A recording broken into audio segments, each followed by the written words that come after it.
تیرے نام پہ جاں فدا، نہ بس ایک جاں دو جہاں فدا، دو جہاں سے بھی نہیں جی بھرا، کروں کیا کروڑوں جہاں نہیں۔ برادران ملت اسلامیہ، خاص طور سے بریلی شریف کے عاشقان رسول کو میں مبارکباد پیش کرتا ہوں کہ ایسے خطرناک وقت میں عشق رسول کے نام پر، ناموس رسالت کے نام پر جو تمام نوجوان اور ہمارے تمام حضرات آئے، مبارکباد کے مستحق ہیں۔ اور میں یہ سمجھتا ہوں کہ اس نام پر جن لوگوں کو چوٹ لگی ہے وہ بھی مبارکباد کے مستحق ہیں۔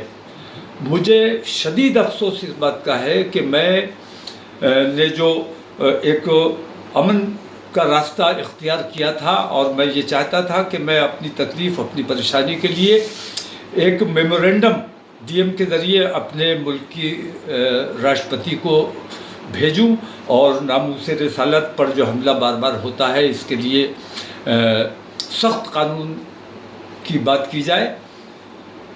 میرا صرف اتنا مقصد تھا کہ میں وہاں جاتا، نماز پڑھتا، اس کے بعد اپنا میمورنڈم دیتا، اور اپنے لوگوں سے میں یہ اپیل کرتا کہ خیریت کے ساتھ اور درود شریف کا نذرانہ پیش کرتے ہوئے واپس امن کے ساتھ اپنے گھروں کو جائیں۔ لیکن جیسا ہمیشہ ہوتا رہا ہے، مجھے ہاؤس اریسٹ کر لیا جاتا ہے۔ اس بار میں نے یہ کیا کہ میں اپنے گھر پہ نہیں رہا احتیاط کی وجہ سے، اور اپنے ایک دوست کے یہاں فائق انکلیو میں آ کر یہاں قیام کیا میں نے رات کو۔ جھوٹا میرا پیڈ استعمال کر کے اور لوگوں کو گمراہ کرنے کی کوشش کی گئی، جھوٹا بیان اخبار میں چھاپا گیا میرے نام سے، اور لوگوں کو گمراہ کرنے کی کوشش کی گئی۔ میں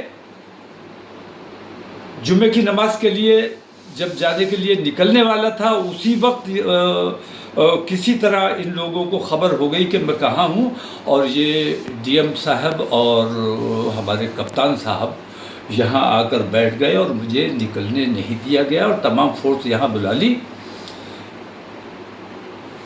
یہ منظم سازش کے تحت ہوا۔ بریلی کے اپنے امن پسند ہندو بھائیوں کو بھی میں مبارکباد پیش کرتا ہوں کہ انہوں نے اس پر کوئی رد عمل نہیں کیا، انہوں نے کوئی ناراضگی کا اظہار نہیں کیا۔ ہمارا جو پروگرام تھا اس میں کسی قسم کی مداخلت نہیں کی، لیکن پولیس اور پرشاسن، حکومت سخت مسلمانوں کی مخالفت پہ آمادہ ہے، اور مسلمانوں کو اللہ اور رسول کا نام بھی لینے دینے کے لیے تیار نہیں ہے۔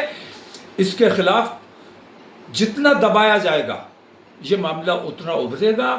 اگر ہمیں ہمارے مذہبی امور سے روکنے کی کوشش کی جائے گی، ہمارے اندر بھی کچھ ایسے ناعاقبت اندیش لوگ ہیں جو مخبری کرتے ہیں، منافقت کرتے ہیں، ان لوگوں نے ماحول کو خراب کرنے کی کوشش کی ہے۔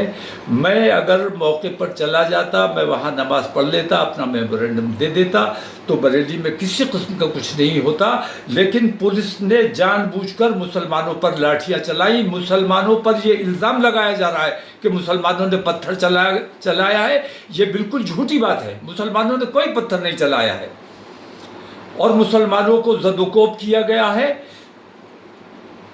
اگر یہ طریقہ، میں ابھی تک گرفتار ہوں، ابھی تک میں ہاؤس اریسٹ ہوں، مجھے نکلنے نہیں دیا جا رہا ہے، اور اندیشہ اس بات کا ہے، اور مجھے بہت خوشی ہوگی اگر مجھے گرفتار کر لیا جائے کہ ناموس رسالت کے نام پر اگر میری گرفتاری ہو جاتی ہے، یا میں تو کہتا ہوں جیسے گولی مار دی تم نے عتیق اور اشرف کو، ایسے مجھے گولی مار دو۔ ناموس رسالت کے نام پر ہم جان دینے کو تیار ہیں، ہمیں کوئی دقت نہیں، کوئی پریشانی نہیں ہے۔ لیکن یہ جو طریقہ اختیار کیا گیا ہے، ایک طرفہ کارروائی ہو رہی، پولیس اور پرشاسن کا رویہ اچھا نہیں ہے۔ حکومت کو اپنا رویہ، اپنے ان طریقوں کو دیکھنا چاہیے۔ حکومت اتر پردیش کی ہو یا ملک کی حکومت ہو، حکومت سب کی ہے۔ 140 کروڑ مسلمانوں